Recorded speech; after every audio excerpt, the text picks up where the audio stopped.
விவசாய நண்பர்களுக்கு வணக்கம். இப்போ நம்ம இருக்கிற ஃபீல்டு வந்து பார்த்திங்கன்னா ஒரு பாக்கு ஃபீல்டு. இவர் நம்ம ஃபார்மர் வந்து பார்த்திங்கன்னா ஒரு 2 ஏக்கரா பாக்கு வச்சுருக்காருங்க. 2 வெரைட்டி வச்சுருக்காரு. ஒன்று வந்து பார்த்தோம்னா இன்டர்மங்களா வச்சுருக்காருங்க, இன்னொன்று முகித் வச்சுருக்காருங்க. முகித் வந்து பார்த்திங்கன்னா உங்களுக்கு ஷார்ட் டியூரேஷன் கிராப்புங்க. ஒரு 1.5 வருஷத்துக்கு மேலேயே வந்து பார்த்திங்கன்னா காப்புக்கு வந்துடுங்க. ஒரு 10 வருஷத்துக்கு காய்க்கணும் வைங்க. அடுத்தது வந்து பார்த்திங்கன்னா இன்டர்மங்களா ஒரு 3 வருஷத்துக்கு மேலே தான் காப்புக்கு வருங்க. அது வந்து உங்களுக்கு ஒரு 5 to 20 வருஷம் காய்க்கணும் வைங்குவேன். இப்போ நீங்கள் பாக்கு வைக்கிறீங்க அப்படின்னா இந்த 2 விஷயத்தை ரெண்டாக கவனிச்சுக்கணுங்க. ஃபஸ்ட்டு வந்து பார்த்தோம்னா நம்மள்ட்ட தண்ணி வசதி இருக்குதா அப்படின்னு பார்க்கணுங்க. ஏன்னா பாகுக்கு வந்து நல்லா தண்ணி வந்து பாசம் முடிக்கிற அளவுக்கு தண்ணி இருக்கணுங்க. ரெண்டாவது வந்து வெப்பநிலை நம்ம ஏரியாவுக்கு வெப்பத்துக்கு வந்து வருமா வராதா அப்படிங்கிற மாதிரி பார்க்கணுங்க. இவர் வந்து பாக்கு தனியாக வைக்கலிங்க. ஏன்னா இங்கே இந்த ஏரியா வந்து கொஞ்சம் வெயிலான ஏரியா. அதனால் வந்து பார்த்தோம்னா தேன் வாழை போட்டு உள்ளே வந்து ஊடு பயிராக தான் வந்து பாக்கு பண்ணியிருக்காருங்க. இப்போ 2 பாவம் தேன் வாழை வெட்டி எடுத்துட்டாருங்க.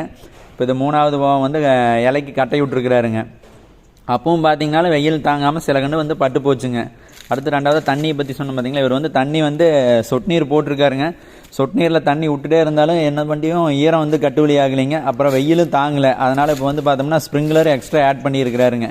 இப்போ நம்ம ஏரியாவில் நீங்கள் பாக்கு போடலாம் அப்படின்னு யோசிச்சிங்கன்னா அப்படின்னா முதல்ல நம்ம ஏரியா தண்ணி நல்லா இருக்குது அப்படின்னு பார்த்துக்கணுங்க. அடுத்தது வந்து பார்த்தோம்னா நம்ம ஏரியா வெப்பநிலைக்கு நல்லா வருமா அப்படிங்கிறது நீங்கள் கவனிச்சுட்டு போடலாங்க.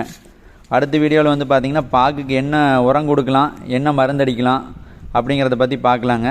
மேலும் இதுபோல் விவசாயம் சம்மந்தமான தகவல்கள் தெரியணும்னா நமது கட்டுத்துறை யூடியூப் மற்றும் இன்ஸ்டாகிராம் சேனலை வந்து சப்ஸ்கிரைப் செய்யுங்க. நன்றி.